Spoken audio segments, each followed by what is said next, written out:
Hey everybody and welcome back. In today's video, I'm going to be walking you through a quick high-level overview of Canva for making YouTube thumbnails and supplemental YouTube content. So before we get started, don't forget to like and subscribe and check out the channel for new content.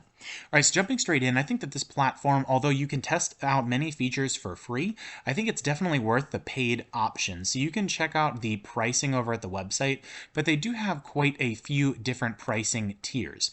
So basically you'll see we have free, pro, and team. If you click on Pro, you can see all of the different benefits here. So I'm not really going to do much as far as actually going through the specifics, but you'll see that the Canva free option does allow you to get started, and then you can see the cost here for Canva Pro.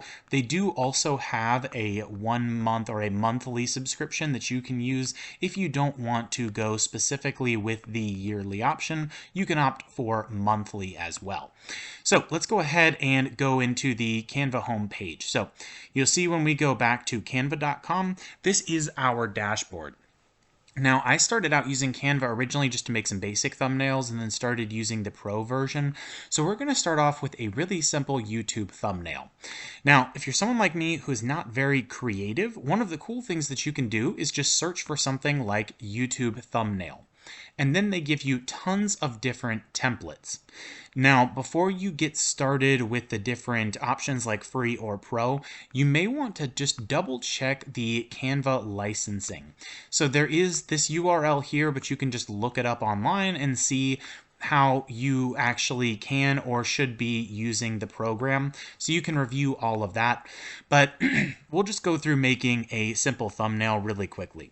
So for someone like me who is not the most creative person, let's just say I really want something with we'll just say a blue color, and I want it to be something that looks, we'll just say a little bit more modern. So as you're scrolling through, you could just basically say, okay, what works best? You look through the different options, and let's just say we like this one. So you can select it, but then you'll also see other templates like it. So if there's one that you like, then you can actually scroll through that second series of pages. Now all we need to do is click customizable or customize this template, and then you'll see all of the different options here, such as share, report, or star the template. You'll also see the resolution here. So once we've opened up the template, and the reason I chose something kind of like this is it meets the criteria of being modern, but it also has different elements that you can see here. Now, you do have the option to switch between different templates right now if you're interested, and you can also check out other styles as well. You'll see as I'm selecting different styles that you'll just basically see what the effects look like over here on the right-hand side based on the different options that you're choosing. But what I'm going to focus on here mainly is going to be the basic editing elements or features. So you'll see this picture that we have right here is actually separated from this piece here, this circle. So when you put the picture in, it just fits right there. Now, one thing that you can do if you're interested, let's just say we want to delete that picture, you'll notice that it is actually sitting within a frame.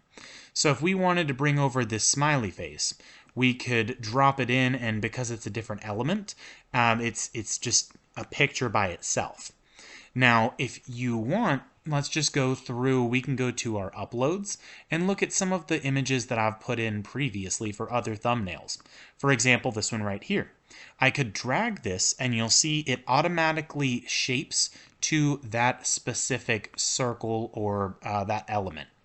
So if we go to elements, when you're scrolling through, there's quite a few different elements that we have. The frame is going to be what is going to reshape those images. So we'll delete this real quick and just put this square element here.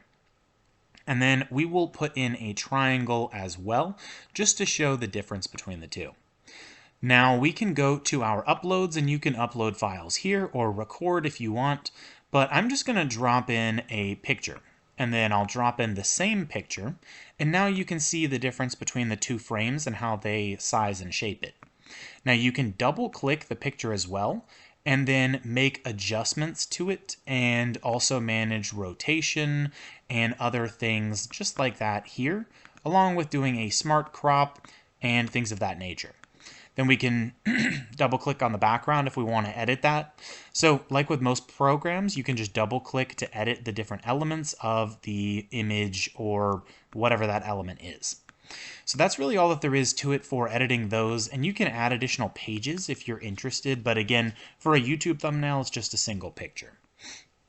Now, for basic editing on an element, you have a couple of different options, like detaching the image, which is what I did previously when I hit the delete button.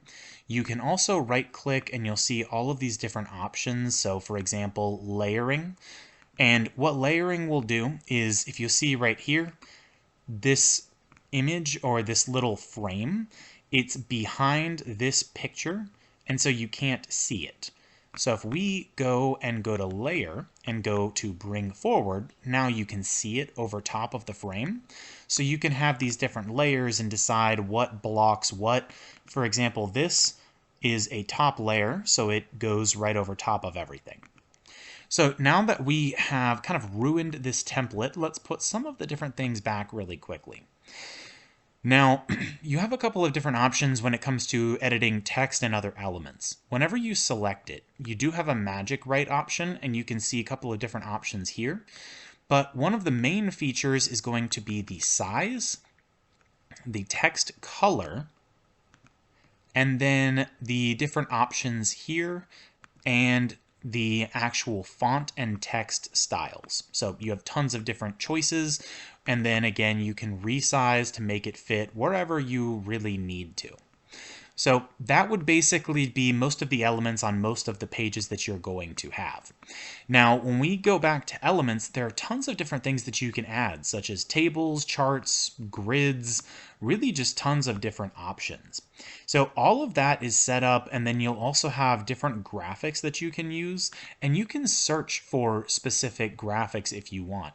So if we put hello, for example, you'll see that there are different related graphics and photos that you can use and kind of manage those however you need. You also have some text options here, and you basically just select it and it'll drop the text in, and then you can modify it using the previously mentioned menus. Then you also have your brand kit uploads, which we've already covered a little bit. You do have the ability to draw if you're interested, and you can set up whatever options that you want and just kind of do whatever you see fit. You can also go to your different projects and your apps. So at this point, you'll see that we have the drawing. So we have two different colors, and you can drag them around, resize them, manage them as you see fit. And you can continue to add, create, and manage different graphics in here. So we could say YouTube video title, and then you could delete this text. You could put some kind of a graphic over here, but the general idea and what I like to do is look at other templates for some kind of inspiration. So you'll see how these people are doing it. So you're going to want to make your video, your template appealing to people, but you also need to consider different screen sizes and devices. With YouTube thumbnails, it's common to have the text be very large, so something like this would not be very visible on a smaller device. However, if you decided to maybe make the text white and choose maybe like a more bold font and then increase your font size, you may be able to kind of manage and manipulate it to where it may work a little bit better for you. So that's really all of the basics to Canva. Now, the only other thing you need to know is how to actually share. So you can set up a collaboration link or copy the link, or if you want, you can just click download. From this point, you can choose the size of the image, or you can just choose the default that you're given, which I believe is 1280 by 720. And then you can choose your other options and click download. Now, once you do that, it will appear in your downloads, and when you select it, you'll see the image that can be opened on your device and uploaded wherever you see fit. So I hope this was helpful. If you have any questions, drop them in the comment box below, and I'll see you all in the next video.